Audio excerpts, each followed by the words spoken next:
नमस्कार दोस्तों, आज है 7 जुलाई 2020 और मैं आपका स्वागत करता हूं युवा इन डेली करंट अफेयर्स में। आज के करंट अफेयर्स की पीडीएफ का लिंक हमने डिस्क्रिप्शन में दिया हुआ है, आप वहां से डाउनलोड कर सकते हैं। और साथ ही साथ आज का हमारा जो क्वेश्चन नंबर 10 है वो बहुत ज़्यादा इंपॉर्टेंट होने वाला है आपकी स्टैटिक जीके के लिए और साथ ही साथ करंट अफेयर्स के लिए, तो उसको जरूर देखें और ध्यान से देखें। तो चलिए बढ़ते हैं अपने आज के पहले प्रश्न की ओर, जो है हाल ही में कौन से देश ने साइबर हमला करके ईरान के परमाणु ठिकाने को बर्बाद कर दिया है। ऑप्शन देख लेते हैं। ए है इसराइल, बी है अमेरिका, सी है उत्तरी कोरिया और डी है रूस। और इसका सही उत्तर है ऑप्शन ए, जो है इजराइल। देखिए, इजराइल ने जोरदार साइबर हमला करके ईरान के परमाणु ठिकाने को क्या है, बर्बाद कर दिया है। और एक धमाका जहां यूरेनियम संवर्धन केंद्र पर हुआ, वहीं दूसरा विस्फोट जो है वो मिसाइल निर्माण केंद्र में हुआ है। और कुवैत के अखबार अल जरीद की रिपोर्ट के मुताबिक इन हमलों के पीछे इनको हमलों को क्या है, पिछले दिनों अंजाम दिया गया है। चलिए बढ़ते हैं दूसरे प्रश्न की ओर, जो है लद्दाख में चीनी सेना के साथ बढ़ते हुए तनाव के कारण भारत ने पूर्वी लद्दाख के क्षेत्र में कितनी डिवीजन तैनात की है। सेना की कितनी डिवीजन तैनात की है। ऑप्शन देख लेते हैं। ए है 2 डिवीजन, बी है 3 डिवीजन, सी है 4 डिवीजन और डी है 5 डिवीजन। और इसका सही उत्तर है ऑप्शन सी, जो है 4 डिवीजन। देखिए, लद्दाख में चीनी सेना के साथ बढ़ते तनाव के कारण भारत ने पूर्वी लद्दाख के क्षेत्र में, कहां पर, पूर्वी लद्दाख के क्षेत्र में अपनी सेना की जो चौथी डिवीजन है वो भी तैनात कर दी है। और अभी तक क्या है, यहाँ पर 3 डिवीजन सेना तैनात थी। और सेना की एक डिवीजन में कितने होते हैं, 10,000 सैनिक होते हैं। और आमतौर पर जब तनाव नहीं रहता है तब सेना की एक डिवीजन ही, मतलब 10,000 सैनिक ही तैनात रहते हैं। लेकिन अभी कितने हैं, टोटल 4 डिवीजन तैनात कर दी गई हैं, मतलब 40,000 सैनिक वहां पर तैनात हैं। चलिए बढ़ते हैं तीसरे प्रश्न की ओर, जो है हाल ही में भारत के कौन से जिले में दुनिया का तीसरा सबसे बड़ा, यहाँ पर ये ध्यान रखना है आपको, कौन सा तीसरा सबसे बड़ा क्रिकेट स्टेडियम बनने जा रहा है। ऑप्शन देख लेते हैं। ए है नई दिल्ली, बी है इंदौर, सी है जयपुर और डी है कालीगढ़। और इसका सही उत्तर है ऑप्शन सी, जो है जयपुर। देखिए, जयपुर राजस्थान में क्या है कि जल्द ही दुनिया के सबसे बड़े क्रिकेट स्टेडियमों में से एक स्टेडियम बनेगा, जिसमें कितना है, 75,000 दर्शक बैठ सकेंगे। और यह स्टेडियम है 100 एकड़ में बनेगा। और यह स्टेडियम अहमदाबाद में बने मोटेरा स्टेडियम और ऑस्ट्रेलिया के मेलबर्न क्रिकेट ग्राउंड के बाद दुनिया का तीसरा सबसे बड़ा स्टेडियम होगा। चलिए बढ़ते हैं चौथे प्रश्न की ओर, जो है हाल ही में विश्व चैंपियन बैडमिंटन खिलाड़ी लिन डेन ने संन्यास ले लिया है। आपको बताना है कि लिन डेन जो है वो किस देश के खिलाड़ी थे। ऑप्शन है। ए है जापान, बी है अमेरिका, सी है रूस और डी है चीन। और इसका सही उत्तर है ऑप्शन डी, जो है चीन। देखिए, हाल ही में चीन के 36 वर्षीय सुपरस्टार शटलर, जिनका नाम है लिन डेन, उन्होंने क्या किया है, अंतर्राष्ट्रीय करियर को अलविदा कह दिया है। और लिन डेन ने 2 बार जो है वो ओलंपिक स्वर्ण पदक जीता है और साथ ही साथ 5 बार वो विश्व चैंपियन बैडमिंटन खिलाड़ी हैं। और सुपर डेन के नाम से भी ये मशहूर है। और दुनिया के दिग्गज खिलाड़ी लिन डेन का 20 साल का शानदार करियर रहा है। और लिन डेन ने वर्ष 2008 और 2012 में ओलंपिक स्वर्ण पदक जीता था। चलिए बढ़ते हैं पांचवें प्रश्न की ओर, जो है हाल ही में कौन सी कंपनी ने अनलिमिटेड फ्री कॉलिंग सुविधा के साथ Jio Meet video conferencing app, कौन सी, Jio Meet video conferencing app launch किया है। ऑप्शन देख लेते हैं। ए है फेसबुक, बी है रिलायंस इंडस्ट्रीज लिमिटेड, सी है गूगल और डी है माइक्रोसॉफ्ट। और जैसा कि आपने नाम में देखा कि जियो मीट है, तो आप आराम से आंसर समझ गए होंगे, वो जो है बी, मतलब रिलायंस इंडस्ट्रीज लिमिटेड। देखिए, मुकेश अंबानी नियंत्रित रिलायंस इंडस्ट्रीज लिमिटेड ने क्या किया है कि अनलिमिटेड फ्री कॉलिंग सुविधाओं के साथ Jio Meet video conferencing app को लॉन्च किया है। और यह जो नया ऐप है वो अमेरिकी कंपनी के ऐप जूम को क्या है, टक्कर देगा। चलिए बढ़ते हैं छठे प्रश्न की ओर, जो है हाल ही में मशहूर हास्य कलाकार कार्ल रीनर का निधन हो गया। आपको बताना है कि वह किस देश से संबंधित थे। ऑप्शन ए है अमेरिका, बी है जर्मनी, सी है फ्रांस और डी है ब्रिटेन। उसका सही उत्तर है ऑप्शन ए, जो है अमेरिका। देखिए, हाल ही में अमेरिका के मशहूर हास्य कलाकार कार्ल रीनर का निधन हो गया। और रीनर ने क्या है, 11 प्राइम टाइम एमी अवार्ड और 1 ग्रैमी अवार्ड जीता था। चलिए बढ़ते हैं सातवें प्रश्न की ओर, जो है हाल ही में कौन से बैंक ने देश भर के किसानों के लिए ई किसान धन ऐप, का नाम याद रखना है आपको, ई किसान धन ऐप लॉन्च किया है। ऑप्शन देख लेते हैं। ए है नाबार्ड बैंक, बी है HDFC बैंक, सी है क्षेत्रीय ग्रामीण बैंक और डी है ICICI बैंक। और इसका सही उत्तर है ऑप्शन बी, जो है HDFC बैंक। देखिए, HDFC बैंक ने क्या किया है, किसानों के लिए खास ई किसान धन ऐप लॉन्च किया है। और इस ऐप की मदद से देश के किसान अपने मोबाइल पर कृषि और बैंकिंग से जुड़ी सेवाओं का लाभ ले सकेंगे। चलिए बढ़ते हैं आठवें प्रश्न की ओर, जो है हाल ही में इंडियन ऑयल कॉरपोरेशन लिमिटेड या फिर IOCL के नए अध्यक्ष कौन बने हैं। ऑप्शन है। ए है श्रीकांत माधव वैद्य, बी है संजीव सिंह और सी है रविंद्र कुमार और डी है सुशील कुमार गुप्ता।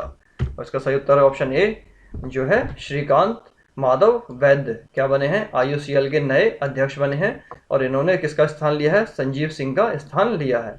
और इंडियन ऑयल कॉरपोरेशन लिमिटेड की स्थापना हुई थी 1959 में और इसका मुख्यालय स्थित है नई दिल्ली में और इसको महारत्न कंपनी का भी दर्जा प्राप्त है।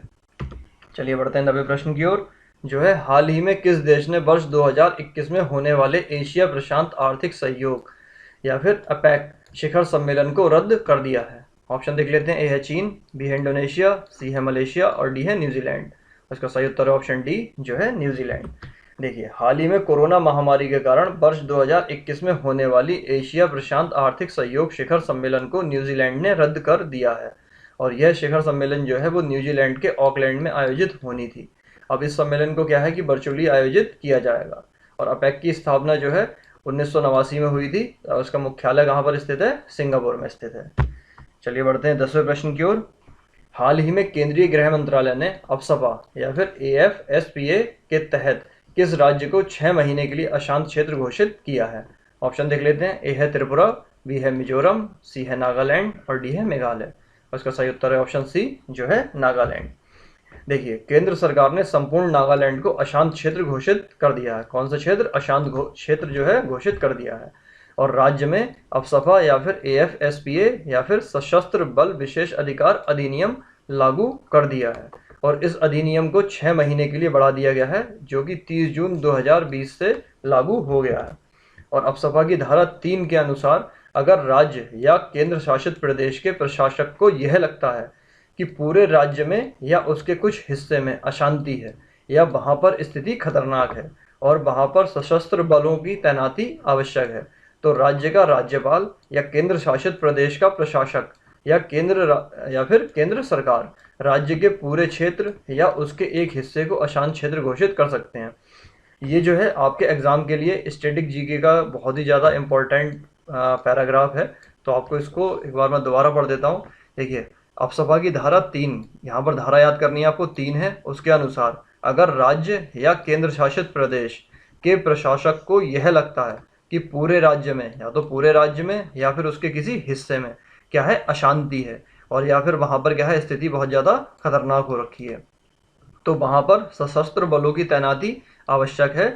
अगर वहाँ पर और क्या है कि वहाँ पर सशस्त्र बलों की तैनाती अगर आवश्यक है तो राज्य का राज्यपाल या फिर केंद्र शासित प्रदेश का प्रशासक या फिर केंद्र सरकार मतलब सेंट्रल गवर्नमेंट क्या है राज्य के या तो पूरे क्षेत्र पर या फिर उसके एक हिस्से को अशांत क्षेत्र घोषित कर सकते हैं अफसपा की धारा 3 के अनुसार।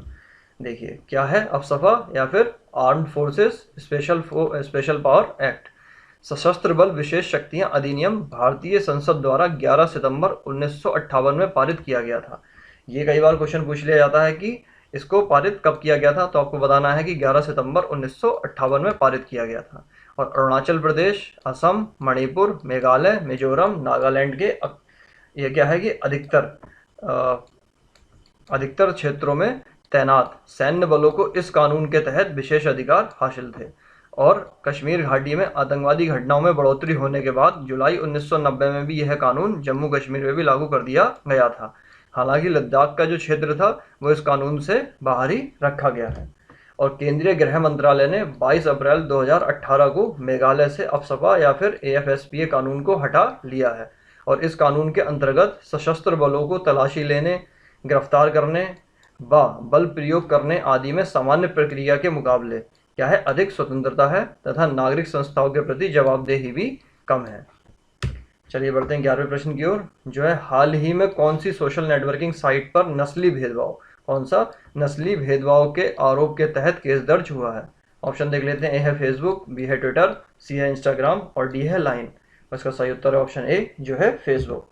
देखिए सोशल नेटवर्किंग साइट फेसबुक के खिलाफ, किसके खिलाफ, फेसबुक के खिलाफ उसके एक अश्वेत व्यक्ति और सोशल नेटवर्किंग में नौकरी करने के लिए नहीं चुने जाने वाले 2 लोगों को ने यह कहते हुए शिकायत दर्ज कराई है कि कंपनी भर्ती, आकलन, पदोन्नति एवं वेतन के मामले में अश्वेत व्यक्तियों के प्रति डिस्क्रिमिनेशन या भेदभाव करती है। चलिए बढ़ते हैं 12वें प्रश्न की ओर, जो है केयर रेटिंग्स के अनुसार मौजूदा वित्त वर्ष 2020-21 में भारत की अर्थव्यवस्था कितने प्रतिशत गिरने का अनुमान है। ऑप्शन ए है 4.4, बी है 3.8, सी है 5.8 और डी है 6.4। और इसका सही उत्तर है ऑप्शन डी जो है 6.4। तो चलिए बढ़ते हैं अपने आज के प्रश्न की ओर, जो है अरुणाचल प्रदेश की सीमा कितने राज्यों के साथ स्पर्श करती है। ऑप्शन देख लेते हैं, ए है 2, बी है 3, सी है 4 और डी है 5। और इसका प्रश्न का उत्तर आपको हमें देना है कमेंट के माध्यम से। तो चलिए आज के अंक में इतना ही। Thanks for watching. अगर आपको वीडियो पसंद आया है तो इसे लाइक कीजिए और साथ साथ में अपने उत्तर को कमेंट कीजिए, और इस वीडियो को अपने फ्रेंड सर्कल में शेयर करना बिल्कुल भी ना भूलें। और अगर आप हमारे चैनल पर नए हैं तो इसे सब्सक्राइब कीजिए। चलिए मिलते हैं कल के अंक में, तब तक के लिए जय हिंद, जय भारत।